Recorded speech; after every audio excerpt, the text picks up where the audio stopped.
What happened to the transparency and honesty in human culture? And how is it going to come back into popularity from back in the day when people valued honesty to the future when they will again? Well, I find it extremely ironic and interesting that the word hypocrisy obviously originates from the father of modern medicine, Hippocrates, right? So this video is called From the Hippocratic Oath to Hypocrisy and Back.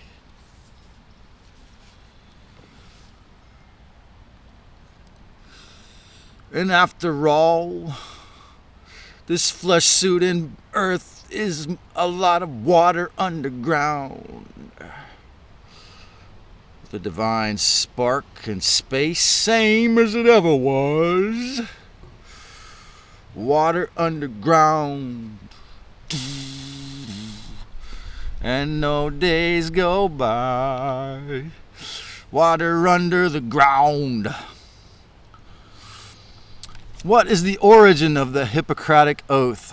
Well, it began being used around AD 275, according to Wikipedia. The AMA Code of Ethics adopted its usage in 1847. The word hypocrisy is defined, according also to Wikipedia, as the practice of feigning to be what one is or not, what one is not, or to believe what one does not. This word entered human language around the year 1200. And in the year 1200, it was termed as the sin of pretending virtue or goodness. Today, it often means advocating behaviors one does not practice.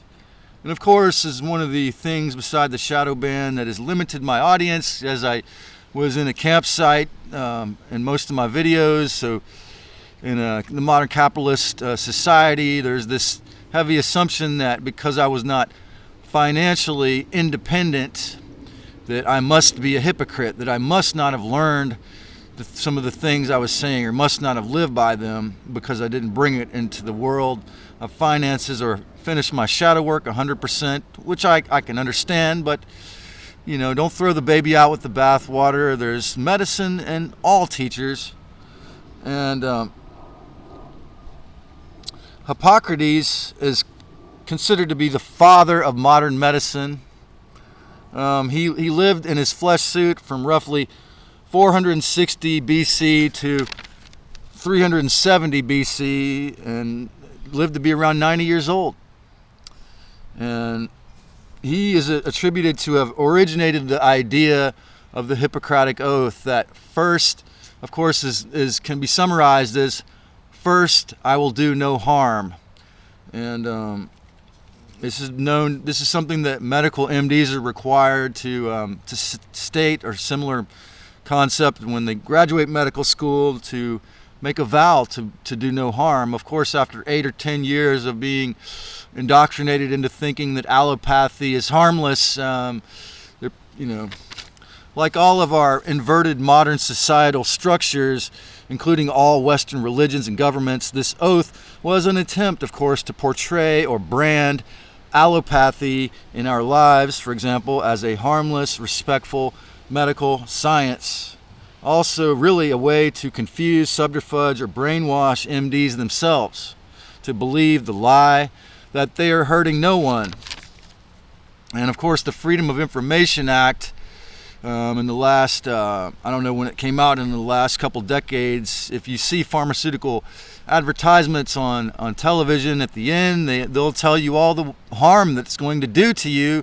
So that the Freedom of Information Act, in my book, really kind of describes the hypocrisy of the Hippocratic Oath as far as MDs are concerned, if they prescribe these things. So studying the origin of allopathy, I discovered it was mostly the grand and massive, extremely successful invention of John D. Rockefeller and surely his dark ET controllers. who, in order to give him unlimited wealth, helped him to set up these systems, who showed him how tyranny, especially through monopolizing and controlling public opinion, through the forcing of compulsory primary school systems, in other words, the forcing children to go to school from first grade to 12th grade, this was brought about by John D. Rockefeller. They set up, and his group, his family, they set this up over 100 years ago in the USA, forcing children to stay in school till 12th grade, the primary school systems, and the strict control of the mainstream media, which they also helped to basically create, brought to you by the of course, with also in the club, the Luciferian Khazarian Mafia, who created Hollywood. Actually, if you do the research, the name Hollywood, it's called Hollywood because Hollywood is the actual what magic wands were made out of. Was what happened in 2020 the accumulation of over a century of prescribing highly addictive, mostly or often petroleum-based poisons like pharmaceuticals and other mind and body altered potions, which only or nearly always caused symptom suppression but made many people dependent and addicted to these inorganic substances, causing all kinds of harmful side effects, so-called side effects. While even before they began to do this, they set up the smear campaign for all natural healers, which was tragically successful. They successfully demonized the harmless natural medicines of plants, herbs, and natural healing and natural healers, shamans, chiropractic, and all the different natural healing modalities a little bit over a century ago, before they set up their monopoly. And they were successful, tragically, in this goal. And natural healing, which often had no side effects or addiction or any slow killing involved, and a national or even international witch hunt against practitioners of harmless, respectful natural medicine, calling them quacks. This was the key thing, using their mind control term, quacks. And they also have, if you check G. Edward Griffin's documentary film, The Cancer Conspiracy, he goes into the detail about how they jailed several, or maybe 3, 5, 6 courageous healers and entrepreneurs who developed and sold 100% organic, 100% effective cancer cures that worked. They all got about a month, equivalent of a month in jail and millions of dollars fined, and about most of them you can find in Mexico City. They moved down there where they weren't harassed and killed or financially destroyed for doing it. And also in Europe, overseas, more recently, in the last 20 years, I don't know exactly when, there was an MD named Dr. Simoncelli who figured out that injecting a liquid baking soda into cancer tumors was going to dissolve them, and he brazenly, courageously, and perhaps recklessly and financially suicidally, he went on the national Italian popular talk shows and told them about it, and they took away his MD. So obviously European countries have the same monopolization with allopathy.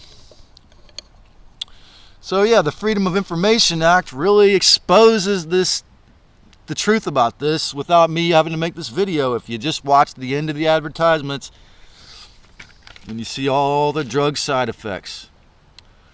It seems to me that historically, thousands of years ago, before the Anunnaki and other controller races began to try and take us over, and tragically successfully have in many occurrences, the Hippocratic Oath, or a similar idea, was popular not only with physicians or physical flesh suit healers, but probably with most humans, as the original divine human Christos races would have overstood, or they had an understanding about this, that the law of karma, self-respect, and the inherent awareness of the truth of self-respect before capitalism was around, why would they want to do anything to harm anyone else, knowing that it was a retarded idea?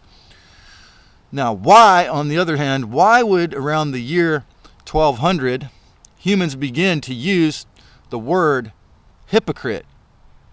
Again, this come from Wikipedia. That's when it began to be first used.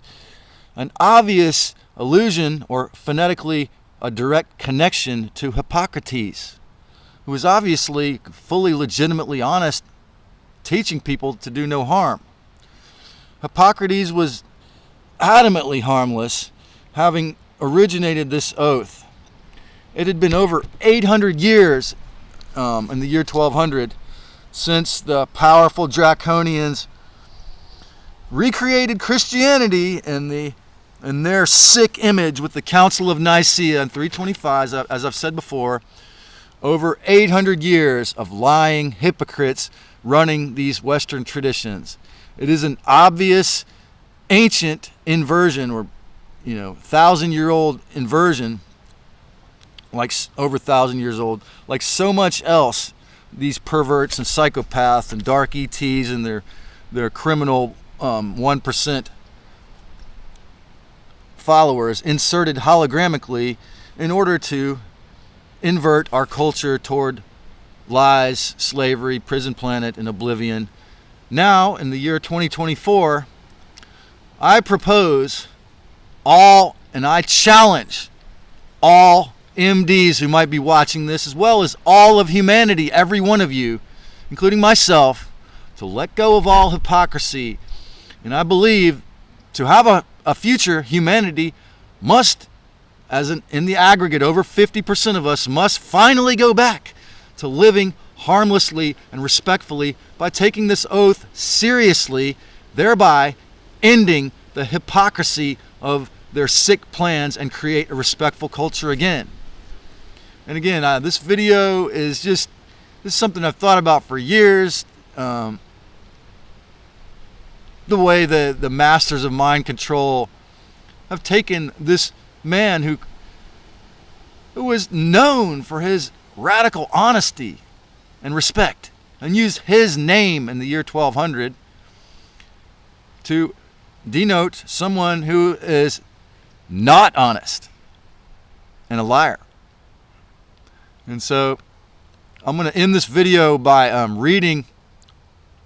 This is the modern version of the Hippocratic Oath. They changed it around a little bit to when the oath was rewritten in 1964. This is also from Wikipedia by Louis Lasagna, academic dean of the School of Medicine at Tufts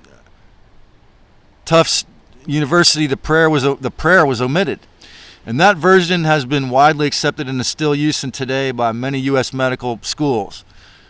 And so I want you to tell me if you think that MDs follow this, and in the comments. And I swear to fulfill to the best of my ability and judgment this covenant. I will respect the hard-won scientific gains of those physicians in whose steps I walk, and gladly share such knowledge as is mine with those who are to follow. I will apply for the benefit of the sick all measures that are required, avoiding those twin traps of overtreatment and therapeutic nihilism. I will remember that there is an art to medicine as well as science, and that warmth, sympathy, and understanding may outweigh the surgeon's knife or the chemist's drug. I will not be ashamed to say I know not. When do you ever hear an MD say that? Nor will I fail to call in my colleagues when the skill of another are needed for a patient's recovery.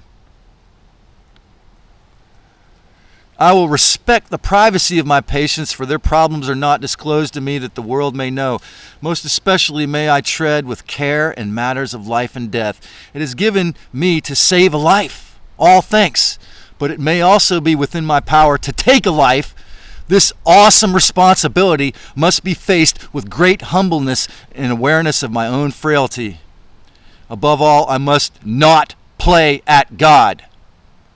I will remember that I do not treat a fever chart, a cancerous growth, but a sick human being whose illness may affect the person's family and economic stability. My responsibility includes these related problems if I am not to care adequately for the sick.